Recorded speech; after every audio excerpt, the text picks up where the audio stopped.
You're not going to believe this, but the CBC actually seems to have some information about Erin O'Toole's campaign strategy. I wouldn't have believed it.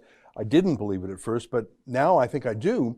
And the strategy involves throwing Alberta Premier and former Harbour Cabinet Minister, throwing Jason Kenney under the bus. I'm not kidding. I'll prove it to you in a moment, but first some necessary background as we've been talking about recently. Erin O'Toole, last month he ditched Rebel News. It was weird. He did an email interview with me about my big scoop about the China files. Remember that one? I thought he came across pretty well in the interview, but he panicked when the media party gave him flack for it.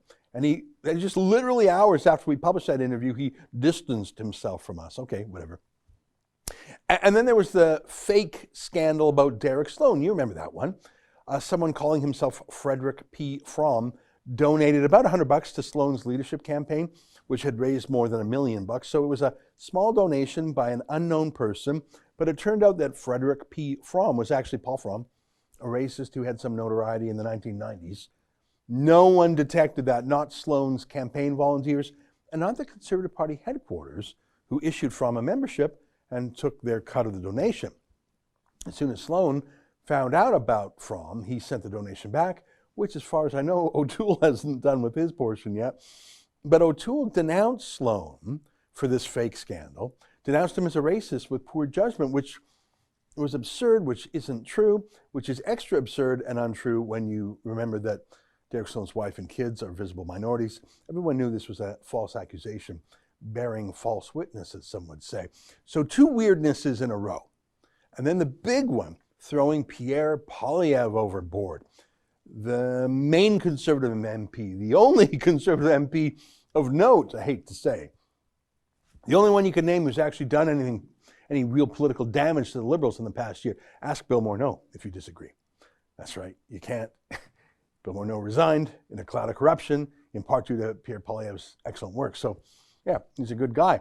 As I showed you the other day, Pierre is much more popular with Grassroots Conservatives than Erin O'Toole, if Facebook followers and engagement is anything to go by these days, and I think it is. So my first reaction, as I told you, was O'Toole is just jealous, tall poppy syndrome. He hates the guy who is more impressive than him. I thought it was just a rivalry thing, which is what I thought was about sacking his leadership rival, Derek Sloan. But as I told you, I've changed my mind on that. I now think it's part of an ideological strategy, and it makes me revisit a CBC story that I came across about 2 weeks ago and didn't remark on at the time. This is what I want to talk to you about today. Look at this story. And it's got a related podcast, which I listened to, but I won't punish you with. Strategists say Erin O'Toole must weigh if Jason Kenney is an asset or liability. I can barely read that without chuckling. I couldn't believe that headline when I first read it. Jason Kenney, even more than Pierre Poilievre, is beloved by the Conservative base, at least in the eyes of the party base. I think he's hated by Liberals for the same reason, because he's good. If Jason Kenney had run for the party leadership, he would have won overwhelmingly. In fact, I don't think anyone else would have even run against Kenney. And I think Kenney could have beaten Trudeau in 2019, but coulda, shoulda, woulda. Anyways, Kenney is having a tough time in Alberta these days. It's true, mainly because the province is in the toughest spot in Confederation. The carbon tax, Trudeau killing 3 pipelines, and now Joe Biden killing the 4th, plus recovering from the NDP policy time bombs planted by Rachel Notley, and now the pandemic. But no doubt about it, Jason Kenney is still popular with the federal party base. His endorsement of O'Toole over Peter MacKay was very important. I think it actually tipped the balance for O'Toole. But look at the CBC story. As O'Toole charts a course forward for the Conservatives, and with Canadians divided over pipelines and Kenney navigating multiple simultaneous crises, is the Premier an asset or a liability? Seriously, imagine O'Toole, or as I like to call him, O'Who, thinking that Jason Kenney is a liability. Well, that's what the CBC experts are saying, 2 CBC journalists and 2 commentators. Let me read. Melissa Cowett, a political strategist with the Canadian Strategy Group, told CBC's West of Centre podcast that Conservatives are winning with massive margins in Alberta and Saskatchewan at the expense, apparently, of votes in the Greater Toronto Area and in Quebec. It probably does make sense from an electoral math perspective for O'Toole to move a little bit more to the centre, and I think there's still a path to victory if he does so, Cowett said. Got it. So Erin O'Toole has to hide Jason Kenney up in the attic if he wants to win in Ontario and the East, apparently. That's what Melissa Cowett says. Melissa Cowett, the name you know. I mean, you know Melissa Cowett, right? I mean, you just heard. She's with the Canadian Strategy Group. What, you don't know who the Canadian Strategy Group are? Well, they do strategy for Canadians in a group. You know. And she was joined by this guy. Former Conservative strategist Tim Powers, who is now chairman of Summa Strategies, told West of Centre that holding the status quo won't secure O'Toole the win in the current climate.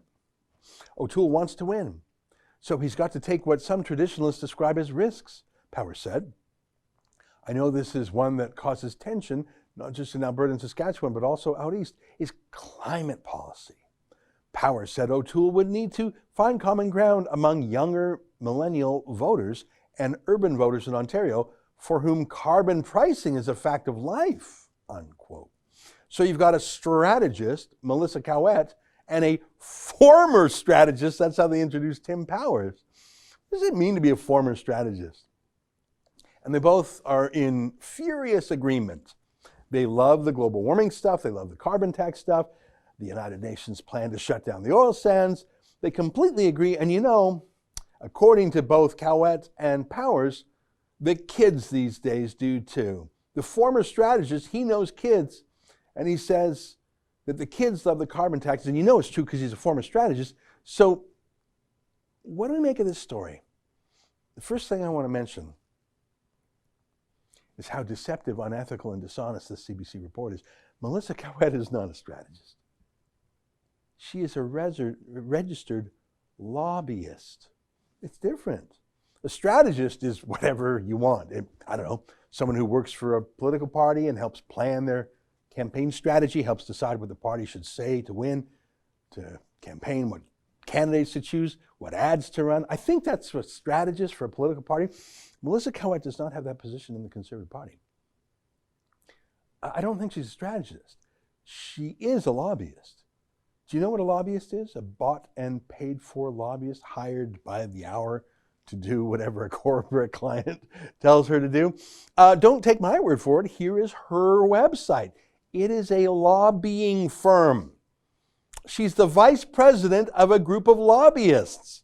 You can literally pay her to say anything you want. And here's what you get when you type her name into the Alberta government's lobbyist registry.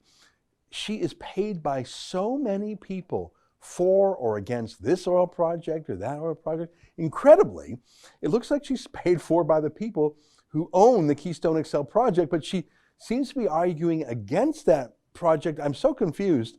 Cowett said O'Toole should view Kenney as a liability, but that could change, unquote.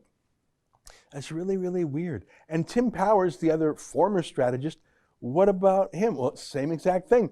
He's not a strategist about anything that I can detect other than how to be a great lobbyist and make a lot of money selling influence.